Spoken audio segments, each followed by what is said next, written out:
Hello friends, Koolio here and welcome back to the channel. Today guys, we are answering the question on whether or not this really old gacha game called Brave Frontier is worth playing in 2020. Now I posted a poll on the channel and I asked you guys to vote on what game should be the next one I do for my what games are worth playing in 2020, and we ended up getting over 1,000 votes on it, and you guys unanimously voted for Brave Frontier, which is kind of crazy because this game is almost over 6 years old. This is a pretty old gacha game in terms of mobile games that we play. Now, I do actually want to give a shout out to the person that actually brought this game to my attention to put on the list, and that is a community member by the name of Locke. So thank you so much for this suggestion to go and check out Brave Frontier. If you guys have any other games you guys want me to check out, I'll be putting together another poll very soon. So let me know down below in the comments. And also, if you guys enjoy these videos, please leave a like. It helps out so much. And if you're brand new, please consider subscribing because we cover everything in mobile gaming. So here we go. Let's go ahead and talk about Brave Frontier. Again, this is a pretty old game, and I actually have kind of a lot of mixed feelings behind it because there's a lot of aspects of this game that I think are really cool. And then I had a lot of technical issues with the game. The game would like crash on me. There was some really bad load times, like little aspects here and there weren't explained very clearly. This is definitely an older game. They have a basic tutorial kind of starting off, but then once you're kind of through that basic tutorial, it doesn't really go through and explain like any of like all these side options and all of the content the game has available. Now, because of how old this game is, there is a lot of content, like an insane amount of stuff to do in this game. And a lot of it is not explained to you what it is. Like there's a bunch of content I decided to go and try out only for it to just not be explained to me or not even be able to participate in or not really know what I was doing. So I kind of wish there was a little bit better or an easier explanation or even just some text here and there to explain what certain parts of this game, specifically when it deals with like the vortex and what that kind of entails, which I will give you guys a little bit of some hints here and there on that. So now the actual gameplay, let's go ahead and turn auto off. The actual gameplay is actually pretty simple. You have your characters on the right side of the screen, enemies on the left. You just tap which characters you want to attack, and then they'll just go ahead and attack the enemies on the left side of the screen. Now, if your character's portraits are electrified and energized, like you can see right there, it means they can activate their Brave Burst skill, which all you have to do is hold down on them and swipe up, and they'll activate their abilities. So let's go ahead. Oh, look at that. Pretty much destroyed this dude. Now, when I first actually jumped into the game gave me like a fully maxed out level 100 character that I've been able to clear pretty much all of the content in this game with no issue at all. Like, especially the main quest line, which isn't really that difficult. It's just kind of basic content to be there for you to kind of just play through. So if you are interested in playing the game, you will most likely end up getting some kind of crazy overpowered character kind of starting off to help you along with your adventure. And they do give you some summons. Like I've been getting at least 1 or 2 summons a day kind of going into this game. The friendship summons too, which is like when you have like a friend join you in a battle, you can use those for summons. I've actually got some really great summons there. And I do think that they give out some pretty cool characters. But when it comes to the actual character designs in this game, it's definitely going to be a mixed bag. So that's kind of the combat and the gameplay in this. Nothing super special. Definitely not the most complex combat system in the game. It's kind of centered around more of like partnering up your team, which units that you want on, which kind of synergies they work, like what Brave Burst abilities work with other ones, what kind of situation are you going to, like what raid bottle or what level you're going on, what kind of units do you want to take with like elemental advantages or skill advantages. But when it actually comes to the combat, it's fairly just easy. So now this game also has the option, you guys saw right there, it has the option where you can go and get some free gems by doing a couple of different things. One of the things that I feel like is in a lot of these older games is being able to watch ads to get free stuff, and they have it like all over this game. Now, I talked about how the character designs in this game are definitely going to be a mixed bag for a couple of people. Now, let me go ahead and actually show you some of the characters that I have currently. Now, the one that they ended up giving me that was completely maxed out is Brave Kurewa and Kurigan. I don't know if I'm even saying that right. Now, I do think these characters look pretty cool, but the pixel arts, even though like they're nice and they're very detailed, because it's kind of like an older, like this game is kind of built for those older devices that came out 6 years ago. They're not the highest resolution pixel art, so it's kind of hard to see those details, and so it kind of becomes a little bit blurry. as well as the overall character designs. They have a very distinct art style, which I think some people may not actually like. So I do think some of the characters look really, really cool when some of the other characters that you get start off kind of simple, and if you guys know me, I absolutely love games that have visual progression. And my dude right here, the Thunder God Eze or whatever his name is, I've been kind of going through and leveling him up, and that's kind of one of my favorite aspects of this game is actually going through and evolving this character. So what I'm going to do is actually show you some of the overall progressing of like how it kind of comes together and progressing a unit. Now, fusion is basically using other units that you have to power up yours. Now, your units will actually not gain experience as you're playing through the game.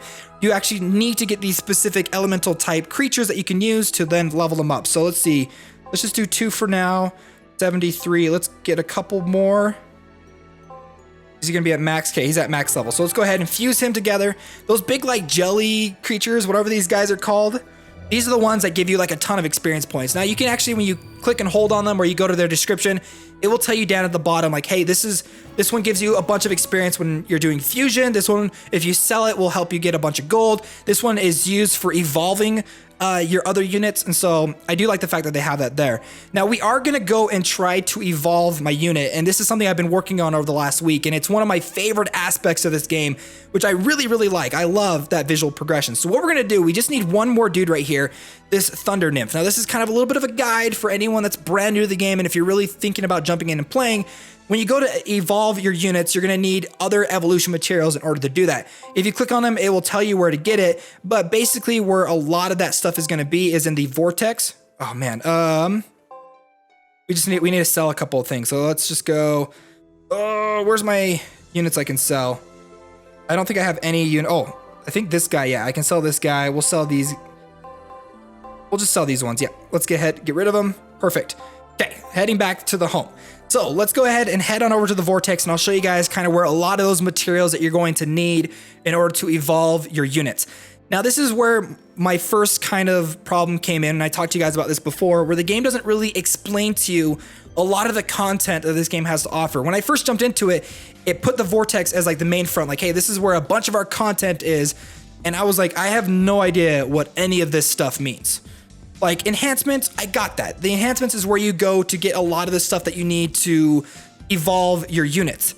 But then like Brand Gaia Chronicles, Festive Event, Prosperity Brawl, okay, that's probably some kind of special in-game event. The Parade Garden, the Uprising, Battle of Brave Frontier 2, Mythological Entities, Myth Paradise. Are these all just like special dungeons? Are these like events that are going on? There's just so much stuff that the game doesn't explain to you. And I do recommend, if you're gonna jump into it, just kind of take your time, play through the main quest line, and then come back and experiment on these as you slowly begin to learn the game. But it won't tell you what these are up front, pretty much. So it's just like, boom, here's all this content, enjoy it. So let's head on over to the enhancements, and I gotta go to the Enchanted Paradise. This is where you're gonna get a lot of your evolution materials. Now I need to go to the Garden of Nymphs in order for me to get what I need. Now let's see, I can go ahead and add a unit onto my team for my friend list. I'll go ahead and just put this guy down. He actually has a really cool unit. I really like the look of this guy, Divine Machine. So yeah, it does have some pretty cool character designs in this, but again, I think some people, it's definitely gonna be kind of like an opinion type of thing. So you're either gonna like it or you're not. So go ahead and just kind of cruise through this and take down all these enemies. Now you'll notice too that as I'm playing through it, there's a lot of stuff going on the screen, and the game actually kind of freezes quite a lot. And that's definitely not my phone. I have a pretty powerful phone. That's straight up just the game. Like the game itself, it's old. It's running on a very outdated engine. It's kind of just chugging along. So I have had quite a lot of technical issues with this game.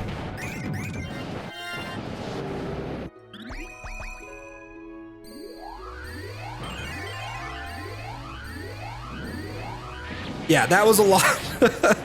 Like all of my characters decided to activate their ultimate, all their Brave Burst abilities. Now, there are a couple of different special units that you can get that when you use them for fusions will actually increase the level of their Brave Burst abilities, improving pretty much everything about them, damage, output, everything like that.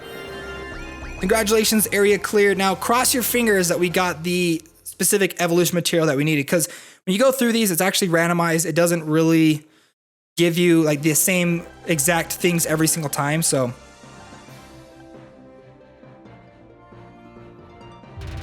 materials. Now these materials are used for crafting potions and items that you can use for combat, which is in your main town area. Okay, we got the one that we needed. So we actually end up getting 2 of them, which is perfect. So what we're gonna do now, let's head on back home. We're gonna go to my units and we are gonna go and evolve. Now in order to evolve a unit, it does have to hit its max level. When you evolve it, it goes right back down to level 1. Let's go ahead and do this. We're gonna go ahead and evolve him. This is something I've been anticipating like all week to show you guys because I've been working on it. Here we go.